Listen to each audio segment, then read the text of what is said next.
મિત્રો, સ્વાગત છે તમારું અમારી આ યુટ્યુબ ચેનલ જ્ઞાન યાત્રામાં। મિત્રો, આજે આપણે વાત કરવાના છીએ ગુજરાતની લાખો આંગણવાડી બહેનો માટે હાઈકોર્ટે થોડા મહિના પહેલાં ઐતિહાસિક ચુકાદો આપ્યો હતો કે જેમાં માસિક રૂપિયા 24,800 કાર્યકરોને અને રૂપિયા 20,300 સહાયકોને ચૂકવવાનો આદેશ કર્યો હતો।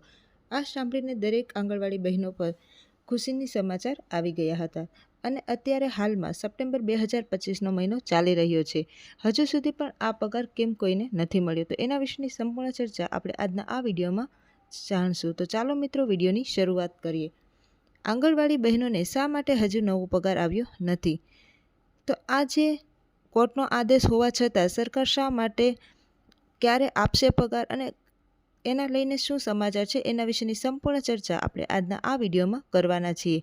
ગુજરાત હાઈકોર્ટની ડિવિઝન બેન્ચ જસ્ટિસ એસ.એસ. સિસોપિયા અને જસ્ટિસ આરતી વસાણીએ પોતાના ચુકાદામાં સ્પષ્ટ આદેશ આપ્યો હતો કે આંગણવાડી કાર્યકરોને માસિક રૂપિયા 24,800 અને આંગણવાડી સહાયકોને રૂપિયા 20,300 વેતન ચૂકવવું પડશે।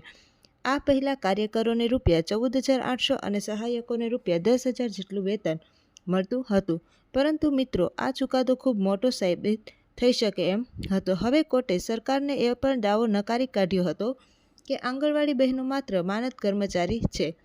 કોર્ટના જણાવ્યા મુજબ તેમની ફરજો અને જવાબદારીઓ સરકારી કર્મચારીઓ જેટલી જ મહત્વપૂર્ણ છે, તેથી તેમને ઓછું વેતન આપવું બંધારણની કલમ 14 અને 16 હેઠળ મળતા તમામ અધિકારોનો ભંગ છે। એટલે કે હવે તેઓ સમાન કામ માટે સમાન વેતનનો હક મળ્યો છે। અને ત્યારબાદ સાથે સાથે હાઈકોર્ટે સરકારે 6 મહિનાની અંદર નીતિ ઘડવાનો પણ આદેશ આપ્યો હતો। આ નીતિમાં પોસ્ટનું વર્ગીકરણ, યોગ્ય પગાર ધોરણ અને બાકી રહેલા એરિયર્સની ચૂકવણીનો સમાવેશ કરવામાં આવ્યો હતો। આ આદેશ આવ્યા બાદ આંગણવાડી બહેનોમાં ખુશી છવાઈ ગઈ હતી અને એવું લાગ્યું હતું કે હવે પછી પગાર વધશે, પરંતુ મિત્રો, હજુ હાલમાં સપ્ટેમ્બર મહિનો 2025 ચાલી રહ્યો છે। હાઈકોર્ટનો જે આ ચુકાદો છે એ આવ્યા પછી પણ તેનો અમલ થયો નથી। રૂપિયા 24,800 અને 20,300નો વધારો ફક્ત કાગળ પર જ થયો છે, પરંતુ બેંકોના ખાતામાં હજુ સુધી પહોંચ્યો નથી અને સાથે સાથે એરિયર્સની ચૂકવણી છે એ હજુ સુધી બાકી છે। આ પરિસ્થિતિએ બહેનોમાં ભારે નિરાશા ફેલાઈ રહી છે। કોર્ટનો આદેશ હોવા છતાં સરકાર તેની અમલવારી કરવા માંગતી નથી। મોંઘવારીના આ સમયમાં જૂના પગાર પર જરૂરિયાત પૂરી કરવી અતિ મુશ્કેલ બની ગયું છે। વર્ષોથી લડત કર્યા બાદ પણ હજુ સુધી પગાર ન આવવાના કારણે હજુ સુધી આંગણવાડી બહેનોને અન્યાય થયો હોય એવું લાગે છે। તો એના માટે સપ્ટેમ્બર 2025 સુધી સરકારે આ ચુકાદો અમલમાં મૂક્યો નથી। નવા પગાર, નવું ધોરણ અને એરિયર્સની ચૂકવણી હજુ બાકી છે। આંગણવાડી બહેનો માત્ર પોતાના માટે નથી લડતી, પરંતુ સમાજ માટે કામ કરે છે। બાળકોના શિક્ષણ માટે, માતાઓના આરોગ્ય માટે અને ગામડાઓના ભવિષ્ય માટે તેઓ કામ કરે છે। તેમ છતાં તેમને ન્યાય મેળવવા માટે રસ્તા પર ઉતરવું પડે છે અને કોર્ટ સુધી જવું પડે છે। ત્યારબાદ મિત્રો, પ્રશ્ન નવો એ છે કે ક્યારે તેમને નવો પગાર મળશે અને ક્યારે એ પગાર ચૂકવાશે અને સરકાર કોર્ટના આદેશોનો ક્યારે પૂરેપૂરો અમલમાં મૂકશે। તો એને માટે મિત્રો, હજુ સરકાર પાસે તેમનો ચુકાદાનો અમલ મૂકવાનો જ વિકલ્પ છે। હવે વાત કરીએ મિત્રો, આંગણવાડી યોજના દેશભરમાં 1995થી શરૂ થઈ હતી। બાળ વિકાસ વિભાગ અને પોષણ માટે ગુજરાતમાં લાખો બહેનો વર્ષોથી આ યોજનામાં સેવા આપી રહી છે।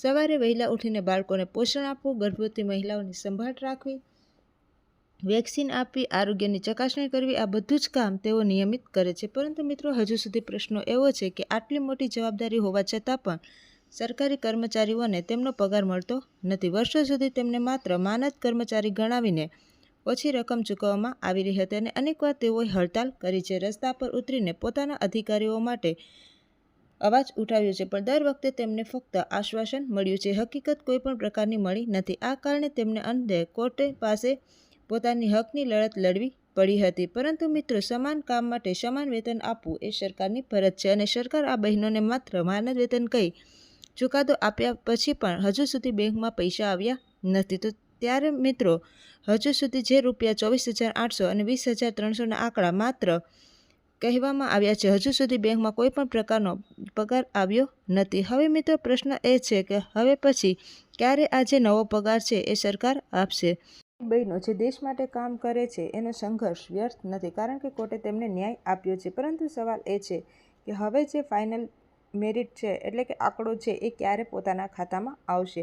તો એના માટે ફરીથી લડત લડવી પડશે. આંગણવાડી બહેનોનું સન્માન એટલે કે એ આપણા સમાજનું સન્માન છે. તો ચાલો મિત્રો, આજે આ ચર્ચા અહીં પૂર્ણ કરી અને ફરીથી નવા વિડીયો સાથે ફરીથી મળીશું. ત્યાં સુધી જય હિન્દ, જય ભારત.